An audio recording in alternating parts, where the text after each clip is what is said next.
미리 아신 대로 내어준 바 되었거늘 너희가 법 없는 자들의 손을 빌려 못 박아 죽였으나 하나님께서 그를 사망의 고통에서 풀어 살리셨으니 이는 그가 사망에 매여 있을 수 없었습니다.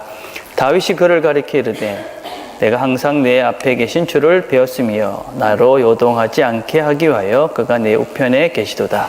그러므로 내 마음이 기뻐하였고 내 혀도 즐거워하였으며 육체도 희망에 거하리니 이는 내 영혼을 음부에 버리지 아니하시며 주의 거룩한 자로 썩음을 당하게 않게 하실 것이미로다. 주께서 생명의 길을 내게 보이셨으니 주 앞에서 내게 기쁨이 충만하게 하시리로다 하였으므로 형제들아 내가 조상 다윗에 대하여 담대히 말할 수 있노니 다윗이 죽어 장사되어 그 묘가 오늘까지 우리 중에 있도다. 그는 선지자라 하나님이 이미 맹세하사 그 자손 중에서 한 사람을 그 위에 앉게 하시라 하심을 알고 미리 본고로 그리스도의 부활을 말하되 그가 음부에 버림이 되지 않고 그의 육신이 썩임을 당하지 아니하시리라 하더니 이 예수를 하나님이 살리신지라 우리가 다 이 일의 증인이로다. 아멘. 자, 우리가 요새는 사도행전을 같이 살펴보고 있고 중에 이제 성령에 대해서 우리 같이 말씀을 배우고 있습니다. 자, 여러분 어떤 사람이 이제 온라인 잡지를 신청을 하려고 온라인에 들어갔습니다. 근데 온라인 잡지를 신청을 들어가 보니까 온라인 잡지는 1년에 구독료가 50불이었습니다. 근데 오프라인은 100불이었습니다. 근데 온라인과 오프라인 합하니까 100불이었습니다. 자, 여러분은 어떤 걸 선택할 것 같습니까? 예. 그래서 실험을 했는데 온라인 구독자가 몇 프로였냐면 16%였고 오프라인 구독자는 제로였습니다.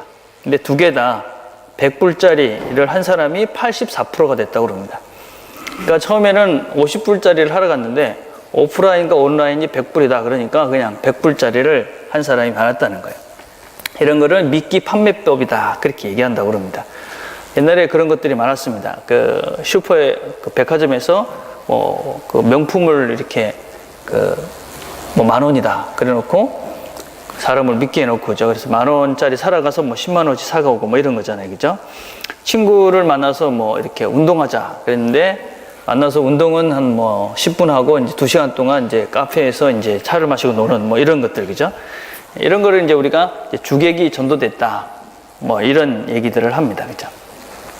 요새 교회를 보면서 어떤 느낌을 좀 이렇게 한 번씩 받냐면 주객이 전도됐다 그런 생각을 한 번씩 듭니다. 여러분 교회 하면 무엇이 떠오릅니까? 교회 하면은 떠오르는 게 무엇입니까? 여러분 생각 교회 그러면 뭐가 떠올라야 될 것 같습니까? 아니면 여러분들이 그 성령 그러면 뭐가 떠오르십니까? 성령 그러면 뭐가 떠올라야 되겠습니까? 많은 사람들이 교회 그러면 교회는 그 예수님의 교회지 않습니까? 그래서 교회 그럼 예수님이 떠올라야 되는데 요새는 교회 그럼 건물이 떠오르기도 하고 교회 그럼 어떤 목사님이 떠오르기도 하고 뭐 이렇게 뭔가가 정상적이지 않는 그런 모습들이 보입니다. 성령 그러면 뭐가 떠올라야 됩니까? 성령 그러면 사실은 성령은 예수님의 영이니까 예수님이 생각이 딱 나와야 됩니다. 성령 그러면 예수님의 영이구나 이래야 되는데 성령 그러면 우리는 막 방언하고 막 이렇게 뭐 요란스럽고 시끄럽고 막 이렇게 이런 것들이 떠오른다는 것이죠. 이게 뭔가 이렇게 잘못된 주객이 전도된 것이다 할 수 있죠. 오늘 성경을 보면 성령님께서 하시는 일이 뭔가 하는 것을 아주 정확하게 그리고 교회가 어떤 곳인가 하는 것을 우리에게 아주 구체적으로 보여줍니다. 우리 지난주에는 성령이 뭐라고 그랬냐면 성령은 성경이다. 성령은 성경을 쓰신 분이고 성경을 통해 우리에게 말씀하신 분이다 하는 걸 같이 나눴습니다. 근데 성령께서 성경을 통해서 말씀하고자 하는 것이 무엇이냐? 그것은 바로 예수님입니다. 그렇습니다. 성령께서 우리에게 가르쳐 주시고 성령께서 우리에게 함께 하시는 가장 큰 이유가 뭐냐면 예수님을 가르쳐 주시기 위함입니다. 예수님. 자, 오늘 본문을 한번 봅시다. 읽었던 사도행전 2장 22절에 보면 이스라엘 사람들아 이 말을 들으라. 너희도 아는 바와 같이 하나님께서 나사렛 예수로 큰 권능과 기사와 표적을 너희 가운데서 베푸사 너희 앞에서 그를 증언하셨느니라. 자, 하나님께서 예수 그리스도를 통해서 많은 기적과 이적과 능력을 행하셨습니다. 그 이유가 뭐냐면 예수님이 하나님이심을 보이기 위해서, 증거하기 위해서 오셨다. 그런 많은 이적과 능력을 행했다 말씀합니다. 요한복음 10장 25절과 26절 이렇게 말합니다. 예수께서 대답하시되 내가 너에게 말하시되 믿지 아니하노다. 내가 내 아버지의 이름으로 행하는 일들이 나를 증거하는 일이다. 그러니까 여러 가지 예수님께서 하시는 일들의 핵심은 뭐냐면 예수가 하나님의 아들이다, 하나님이다 하는 것을 알려주시기 위해서 사실 그런 능력들을 행하셨다 하는 것입니다. 자, 그런데 우리는 지금 이 땅에 살면서 성경을 보니까 또 다른 이적을 행하는 사람들이 있다고 이야기를 합니다. 하나님께서는, 예수님께서는 능력을 행하고 이적을 행하시는 이유를 예수가 그리스도이심을 보여주기 위해서 했다 이렇게 이야기하는데, 성경에 또 다른 기적과 이사를 행하는 사람이 있다고 이야기합니다. 마태복음 24장 25절을 보니까 거짓 그리스도들과 거짓 선지자들이 일어나 큰 표적과 기사를 보이어 할 수 있으면 택하신 자들도 미혹하게 하리라. 데살로니가 후서 2장 9절에서 12절을 보니까 악한 자들의 임함은 사단의 역사를 따라 모든 능력과 표적과 거짓 기적과 불의의 모든 속임으로 멸망한 자들에게 임하리니 이는 저희가 진리의 사랑을 받지 아니하여 구원함을 얻지 못함이니라. 그러니까 기적과 이적을 행하는 또 다른 한 부류의 사람이 있는데 거짓 선지자들이라는 것이죠. 그래서 멸망을 임하게 하는, 결국은 어떤 면에서는 자기 자신을 위해서 하나님과 상대적인 다른 것들을 위해서 기적을 행하는 사람들도 있다 하는 것입니다. 어떤 사람은 기적을 행하면서 하나님을 증거하는데, 어떤 사람은 기적을 행하면서 자기의 유익 아니면 거짓 그런 사단을 위해서 기적을 행한다 그런 것입니다. 우리도 사실은 살면서 다 기적 같은 것들을 일어나기를 원하고 그런 삶을 살기를 원합니다. 하나님이 내 삶 속에서 뭔가 기적 같은 일을 한번 행하셔서 내가 그런 기적 같은 하나님을 한번 좀 알고 싶다. 그렇죠? 여러분 인생에 뭔가 꼬이고 자을lum때 그러면 하나님 한 번만 어떻게 해주시면 뭔가 탁 이렇게 풀릴 것 같은데 좀 이런 일이 좀 안 일어나나 하는 그런 바람들이 우리에게 있습니다. 근데 왜 여러분들은 그런 바람이 일어나기를 원하는가? 왜 그런 기적 같은 일들을 일어났으면 좋겠다 생각하는가? 팀 켈러라는 분이 쓴 책에 이 우상을 어떻게, 내가 우상을 섬기는지를 어떻게 알 수 있는가 하는 그런 방법론에 대해서 쓴 책이 있었습니다. 내가 섬기는 우상이 뭔가 하는 알 수 있는 방법을 4가지로 설명을 했는데 주보에 있습니다, 여러분. 주보에 보면 있는데 첫 번째는 아무 일도 하고 있지 않을 때 자연스럽게 떠오른 것이 무엇인지를 살펴보라 합니다. 그래서 아무 일도 그냥 무심코 하는데 뭐가 팍 떠올라요. 만약에 무심코 이렇게 가는데 어떻게 하면 더 예뻐질까? 화장품이 왔다 갔다 한다. 그럼 나는 미를 이렇게 숭배하고 있는 것이죠. 차를 몰고 무심코 가고 있는데 돈이 왔다 갔다 한다든지, 그렇죠? 아니면 무심코 차를 몰고 가는데 여학생의 얼굴이 사랑한다. 이런 사람들이 막 하면 그것이 꼭 우상은 아니지만 우상일 가능성이 많다. 이렇게 이야기합니다. 두 번째는 가장 돈을 많이 사용하는 대상이 무엇인지 살펴보라. 그렇게 이야기합니다.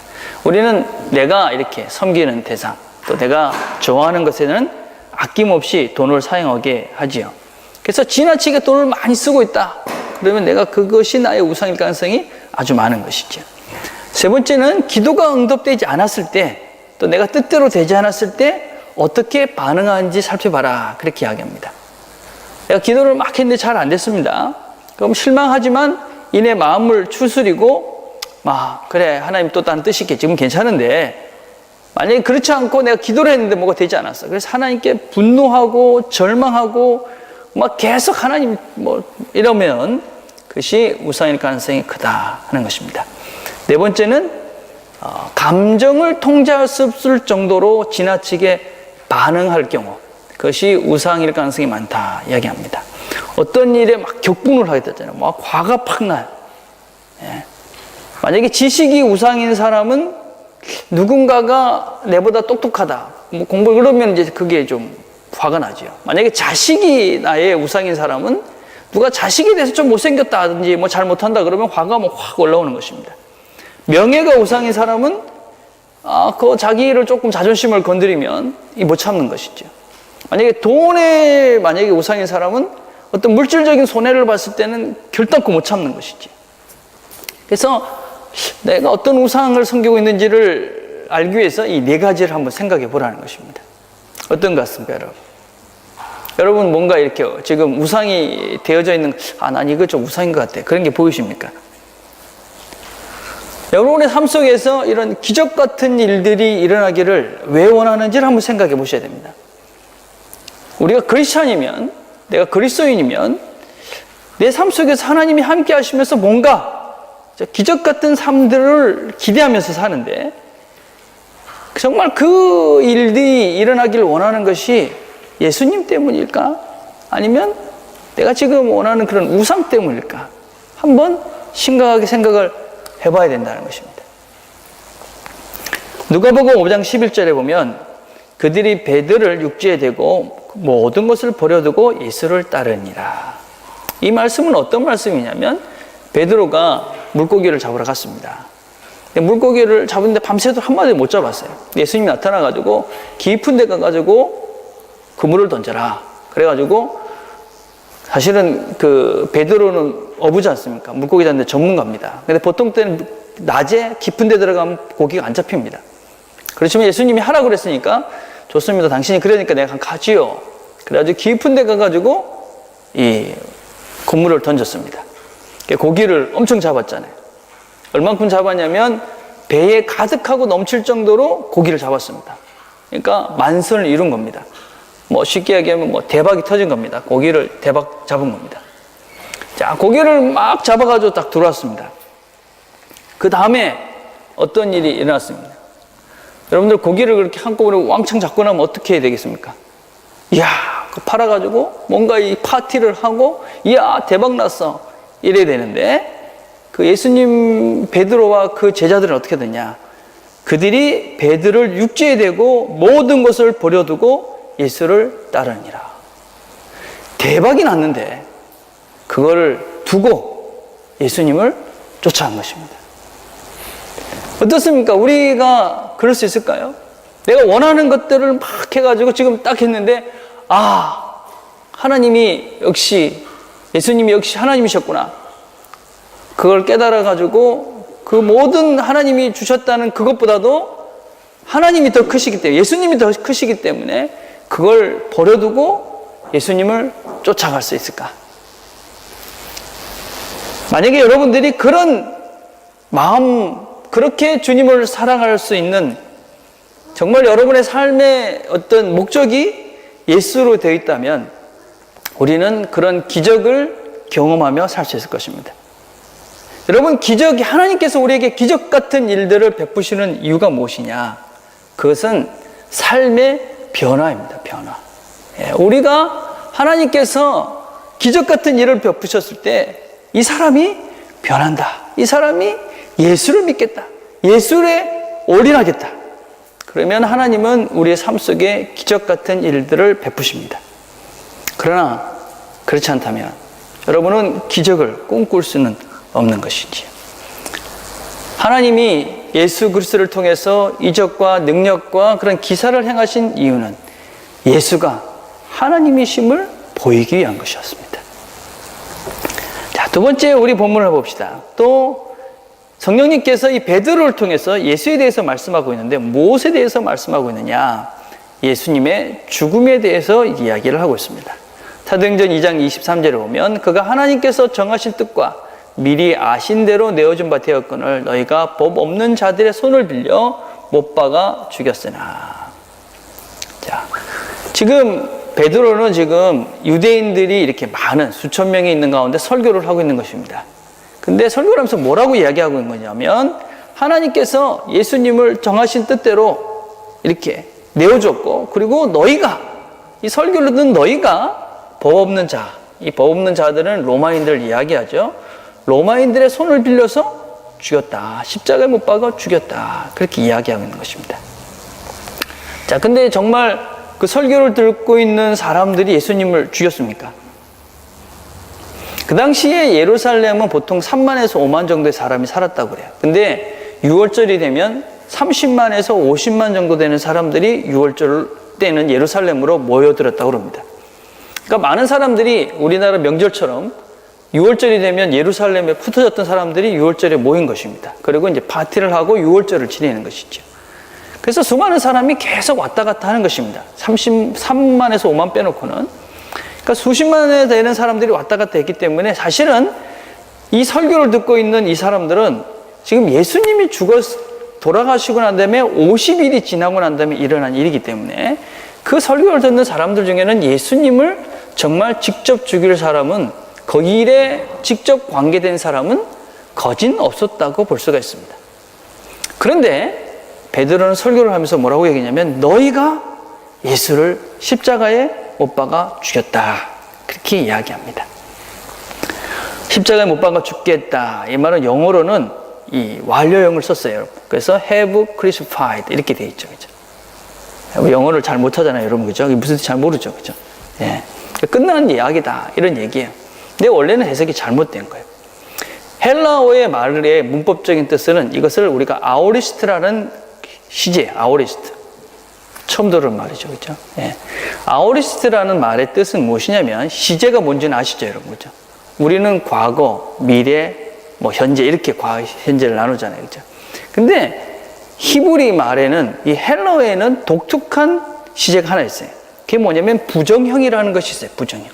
이걸 아오리스트라고 그러는데, 이 부정형은 어떤 것이냐면 이미 어떤 일이 일어나기 시작한 일, 그리고 이미 그 일이 끝난 일, 그랬는데 그 일이 시작했는데 계속 과거부터 현재까지, 그리고 미래의 어느 시점까지 계속 되어지는 일을 가리켜서 부정형이라고 그래요. 그걸 아오리스트라고 그래요. 너희가 예수를 죽였다라고 할 때 그 죽였다는 표현이 이 아오리스트라는 시제를 쓰고 있어요. 그건 무슨 얘기냐면 너희가 예수를 죽였다 하는 것은 예수가 옛날에, 그죠? 로마인들을 통해서 죽은 것이죠. 근데 지금 너희가 그 예수를 죽였다. 그리고 나중에 누군가가 또 예수를 죽일 것이다. 그런 의미를 갖고 있는 거예요. 예수님이 왜 죽었습니까? 고린도서 15장 3절에 보면 내가 받은 것을 먼저 너희에게 전하였노니 이는 성경대로 그리스도께서 우리 죄를 위하여 죽으시고, 갈라디아서 1장 4절은 이렇게 말합니다. 그리스도께서 하나님 곧 우리 아버지의 뜻을 따라 이 악한 세대에서 우리를 건지시려고 우리 죄를 위하여 자기 몸을 들이셨으니. 예수님이 죽으신 이유는 무엇이냐? 우리 죄 때문에 우리의 죄를 위해서 죽었다고 말씀하고 있습니다. 너희가 예수를 죽였다. 이 하나님이신, 하나님이 예수가 하나님이라고 그렇게 증거한 이 예수를 너희들이 죽였다. 로마인들이 죽인 것이 아니고, 로마인도 죽였고 지금 이 자리에 있는 이 설교를 듣는 베드로의 설교를 듣는 너희들의 죄가 예수를 죽인 것이고, 그 설교를 듣고 나중에 깨달은 바울이 또한, 바울이 그렇게 고백하는 것이죠. 우리의 죄가 예수를 죽였다. 지금 우리 여기 있는 우리도 그렇게 고백을 하는 것이죠. 우리의 죄가 예수를 죽였다. 몇천 년이 지난 지금도 그 예수를 우리는 지금 다 내 죄가 내가 예수를 십자가에 못 박았다. 그렇게 고백하고 있는 것이죠. 여러분, 어떻게 예수님이 2000년 전에 죽으셨는데도 그 죽으심이 우리의 죄 때문이고, 어떻게 그 죽으심이 우리에게 영향력이 있는가? 그것은 하나님에게는 영원한 것이지요. 그래서 그분은 2000년에 죽으셨지만 지금 우리의 죄를 위해서도 죽으신 것이지. 그래서 하나님이 과거에 하신 그것은 과거가 아닌 것이죠. 우리가 지금 죄를 짓는 것은 바로 하나님을, 그 예수를 십자가에 못 박는 것이고, 그 십자가에 못 박은 그 예수의 피가 우리의 죄를 씻어주시는 것이죠. 그래서 우리가 내가 예수를 십자가에 못 박았다, 내가 죄를 지어서 예수를 십자가에 못 박았다. 그렇게 믿고 고백하고 하나님께 나아가 우리의 죄를 자백하는 자들에게, 회개하는 자들에게 예수께서 당신의 보혈로 우리의 죄를 씻어주는 것이지요. 그것이 바로 우리의 믿음인 것이죠. 지금도 우리는 죄를 짓고 있고 우리의 죄는 그분을 십자가에 못 박는 것입니다. 그리고 성령님께서는 우리의 마음을 감동시켜서 이 사실을 깨닫게 하시고 우리가 예수 그리스도 앞에 나오게 하는 것이죠. 성령께서 하시는 것이죠. 세 번째 이제 또 무슨 얘기를 하느냐? 성령께서는 이 예수가 죽으셨을 뿐만 아니라 부활하셨음을 우리에게 이야기합니다. 24절과 32절을 보면 하나님께서 그를 사망의 고통에서 풀어 살리셨으니 이는 그가 사망에 매여 있을 수 없었습니다. 32절에 보니까 이 예수를 하나님이 살리신지라 우리가 다 이래 증인이로다. 자, 내용은 우리의 죄 때문에 하나님이 또 사람들이 예수를 죽였다. 그렇지만 하나님이 이 예수를 다시 살리셨다. 그 얘기를 하고 있습니다. 우리는 그를 죽였지만 하나님은 그를 살리셨다 하는 것입니다. 여러분, 우리가 죄를 지면 하나님이 죽는 것입니다. 근데 하나님은 그 예수를 다시 살리십니다. 좀 어떤 면에서는 참 이상한 이야기일지 모릅니다. 왜 하나님은 당신의 아들을 죽였다가 또 살리시는가? 여러 가지 복잡한 신학적인 이야기가 많이 있겠지만 심플하게 얘기하면 하나님은 죽으셔야 했습니다. 예수님은. 왜 죽어야 됩니까? 죄의 대가를 치른 것입니다. 죄를 지어도 아무런 대가를 치르지 않는다. 그러면 세상이 어떻게 되겠습니까? 그건 하나님의 뜻과 어울리지 않습니다. 죄를 지으면 대가를 치러야 됩니다. 그래서 하나님이 죽으신 것이죠. 자, 그런데 그 죄의 결과에 사망에 매여 있으면 어떻게 되겠습니까, 여러분? 사망에 매여 있다면 우리 모두에는 희망이 없는 것이고, 그리고 하나님은 결국 죄에 지는 것이죠. 그래서 하나님은 그분을 살리셔서 죄에서 승리하신 모습을 보여주셨습니다. 그리고 부활의 천년배가 돼서 우리에게도 부활의 소망을 보게 하신 것이죠. 그리고 더 중요한 것은 무엇입니까? 하나님은 죄를 엄청 미워하십니다. 제일 미워하십니다. 그러나 그 죄를 미워하는 것보다도 하나님은 우리를 사랑하시는 그 사랑이 더 크시기 때문에 죄는 미워하지만 우리를 사랑하셔서 그 죄를 용서하시고 부활하신 것이죠. 그래서 부활은 하나님의 사랑의 또 다른 모습이다 할 수 있습니다. 내가 너희를 이렇게 사랑한다. 너희의 죄가 이렇게 엄청나지만 그럼에도 불구하고 그 죄보다도 내가 너희를 더 사랑한다. 그래서 그 죄를 덮고도 남을 만한 사랑으로 내가 너희를 다시 살려주겠다. 이게 하나님의 부활의 메시지인 것이지. 그래서 죄로 인해서 죽은 예수를 살리심으로 우리가 하나님이 그 죄보다, 우리가 지은 죄보다 너희를 더 사랑하시는 것을 우리에게 증거하고 있는 것이지. 그래서 여러분, 부활은 바로 하나님의 그 크신 죄보다 더 큰 그 사랑을 우리에게 보여주시는 것이다 할 수 있는 것이죠. 자, 그럼 우리는 이런 질문을 할 수 있습니다. 하나님이 우리를 그렇게 사랑하시는데, 사람을 그렇게 사랑하시는데, 그런데 안 믿는 자는 어떻게 됩니까? 예수를 안 믿는 자는 어떻게 됩니까? 사도행전 2장 23절과 32절에 보면 그가 하나님께서 정하신 뜻과 미리 아신 바대로 내어준 바 되었거늘 너희가 법 없는 자들의 손을 빌려 못 박아 죽었으나. 2장 32절에 보면 이 예수를 하나님이 살리신지라 우리가 다 이래 증인이로다. 하나님이, 예수님이 사람의 손을 빌어서 죽습니다. 하나님이 사람의 입을 통해서 당신을 증거하십니다.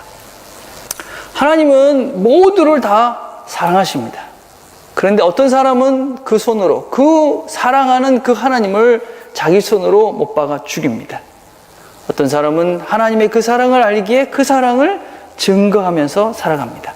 한 사람은 사단의 도구로 하나님을 대적자로 살아갑니다. 한 사람은 하나님의 도구로 하나님의 도구로 사용이 되어집니다. 이 선택을 우리가 할 수가 있습니다. 하나님은 우리에게 완벽한 자유의지를 주셨습니다. 하나님 우리 각자에게 온전한 인격체로 당신과 똑같은 형상의, 똑같은 모양의, 똑같은 성품의 존재로 우리를 만드셨습니다. 그래서 하나님이 우리의 모양대로, 우리의 형태대로 사람을 만들자. 그리고 당신의 호흡을 불어넣어줘서 사람을 만드셨습니다. 그래서 하나님은 우리를 당신과 같은 존재로 만들었습니다. 그럼 이게 얼마나 큰 부담이면서도 얼마나 큰 감사인지 모릅니다. 여러분은 누구와 사랑을 하고 싶습니까? 아무런 감정도 없고 의지도 없고 자유가 없는 그런 사람과 사랑을 하고 싶습니까? 정윤이 나를 사랑할 수밖에 없도록 모든 것들을 세트해놓고 너는 나를 사랑해. 그러고 사랑한다면 그건 사랑이 아니겠지요. 하나님은 그런 존재가 아닌 것이지요. 하나님은 인간에게 완전한 자유의지를 주셨습니다. 그래서 어떤 의지까지 주셨습니까? 하나님을 거부할 수 있을 만한 자유의지를 주셨어요. 그래서 사람들은 하나님을 거부하는 거예요. 예, 그 큰 사랑을 거부할 수 있다는 거죠. 예. 그래서 우리는 우리가 가지고 있는 자유의지로 하나님을 선택하면서 하나님의 도구로도 살 수 있고, 우리가 가지고 있는 자유의지로 하나님을 거부하고 하나님의 사랑 없이 그냥 사단의 도구로 내 뜻대로 살아갈 수가 있어요. 그죠? 그래서 우리가 확실히 알 수 있는 것은 무엇이냐면, 내 자유의지로 하나님을 선택하고 그분의 뜻을 따라서 살아가게 되면 우리는 하나님을 닮아가고 예수와 함께 영생을 누려요. 근데 그렇지 않으면 어떻게 됩니까? 예, 성경은 지옥에 간다 이야기합니다. 지옥에 간다. 하나님이 그렇게 사랑하는 사람을 왜 지옥에 보냅니까? 그건 저희들은 잘 모릅니다.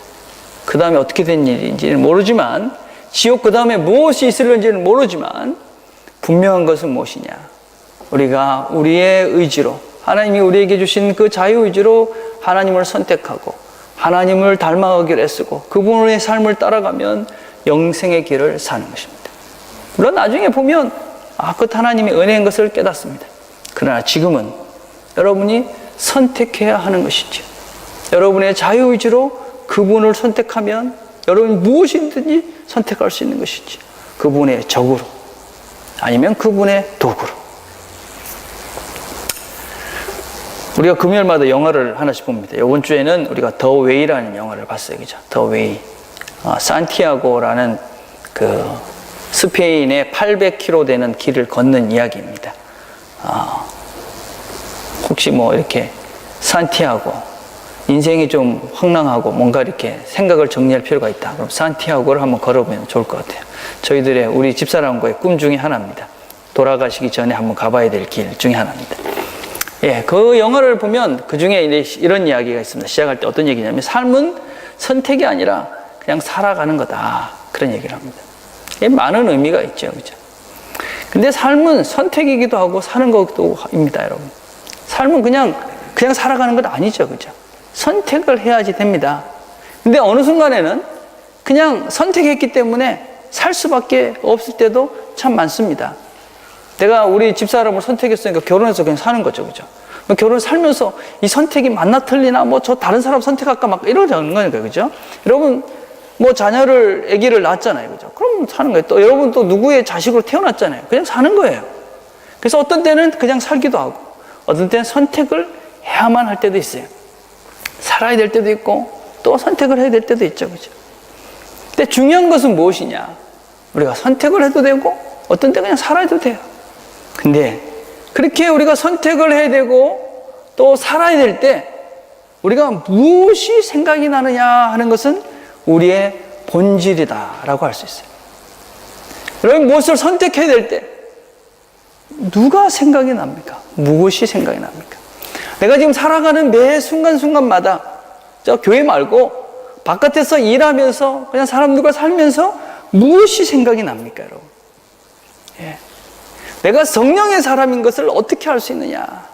내가 선택할 때, 내가 또 죄를 지을 때, 또 내가 어떤 때는 기적을 경험할 때, 내가 어떤 때 승리할 때, 어떤 때 패배할 때, 이런 모든 순간순간마다 예수가 생각이 난다면, 예수님이 생각이 난다면 나는 성령의 사람인 것이지요.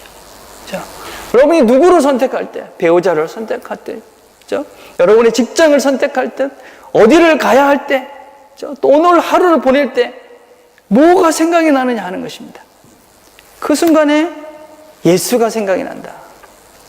예수 때문에 내가 이렇게 선택한다. 그럼 여러분은 성령의 사람인 것이지. 근데, 그죠? 아무런, 그죠? 생각이 나지 않는다. 그럼 내가 성령의 사람인가? 내가 그리스도인인가? 하는 것을 생각해 봐야 되는 것이죠. 이 한 주를 살아가면서 우리 모두가 성령이 우리 안에 계시기에 우리는 예수가 생각이 날 것입니다. 예수의 마음으로 선택하며 예수의 마음으로 하루를 살고 예수의 마음으로 사람을 만나고 예수의 마음으로 일들을 하기를 바랍니다. 그것이 바로 성령의 사람이고 예수를 믿는 사람입니다. 그러면 우리는 영생을 사는 것입니다. 예수와 함께 성령님과 함께 영생을 살아가는 저와 여러분이 되기를 바라겠습니다. 기도하겠습니다.